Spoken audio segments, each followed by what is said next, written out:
Hi everyone. আজ আমি শেখাবো 5 ডেলি ইংলিশ ফ্রেজেস যেগুলো তুমি যে কোনো জায়গায় ব্যবহার করতে পারবে।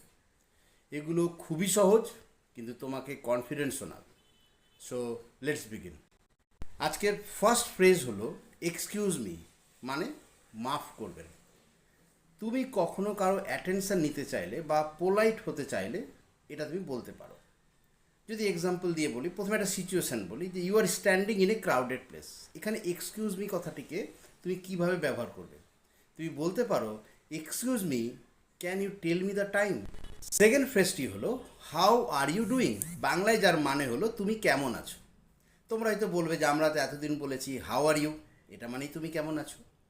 কিন্তু এই হাউ আর ইউ থেকেও বেশি স্মার্ট এবং ক্যাজুয়াল শোনায় how are you doing. Example দিয়ে যদি বলি যে hi Rahul, how are you doing, Rahul তুমি কেমন আছো। আজকের থার্ড ফ্রেজ হলো দ্যাটস গ্রেট, বাংলায় যার মানে হচ্ছে দারুণ। যখন কেউ তোমাকে কোনো ভালো খবর শোনাবে তখন তুমি এই দ্যাটস গ্রেট কথাটি ব্যবহার করবে।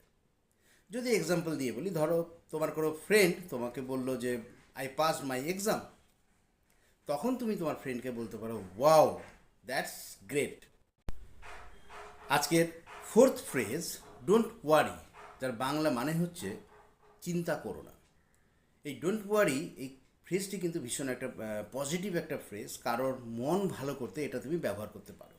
যেমন এক্সাম্পল দিয়ে যদি বলি, don't worry everything will be fine, কারো মন খারাপ করছে, কেউ একটু আপসেট হয়ে রয়েছে বা খুব দুশ্চিন্তাগ্রস্ত হয়ে রয়েছে, তাকে তুমি বলতেই পারো don't worry everything will be fine. Fifth phrase এবং আজকের ক্লাসের শেষ ফ্রেজ কুড ইউ প্লিজ, যার বাংলায় মানে হচ্ছে আপনি কি দয়া করে, মানে কাউকে পোলাইট রিকোয়েস্ট করার সময় এই ফ্রেজটি ব্যবহার করা যেতে পারে।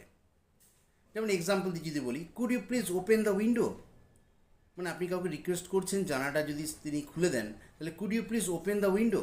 আপনি কোনো অফিসে গেছেন বা ব্যাংকে গেছেন, আপনি পেন নিয়ে ভুলে গেছেন, আপনি পেন চাইছেন কারোর কাছ থেকে, আপনি বলতে পারেন could you please give me the pen, could you please give me the pen. তাহলে এইভাবে কাউকে পোলাইট রিকোয়েস্ট করার সময় কিন্তু আমরা ব্যবহার করব কুড ইউ প্লিজ। সো এই ছিল 5টা ডেলি ইংলিশ ফ্রেজেস, যেগুলো প্র্যাকটিস করলে তোমার ইংলিশ আরও কনফিডেন্স শোনাবে। তোমরা অবশ্যই কমেন্ট করে জানাবে যে কোন ফ্রেজটা তোমার ফেভারিট। আজকে খুব সহজভাবে তোমাদের ডেলি মানে দৈনন্দিন জীবনে কীভাবে এই ফ্রেজগুলোকে ব্যবহার করতে পারো সেটা এক্সাম্পল সহ জানালাম।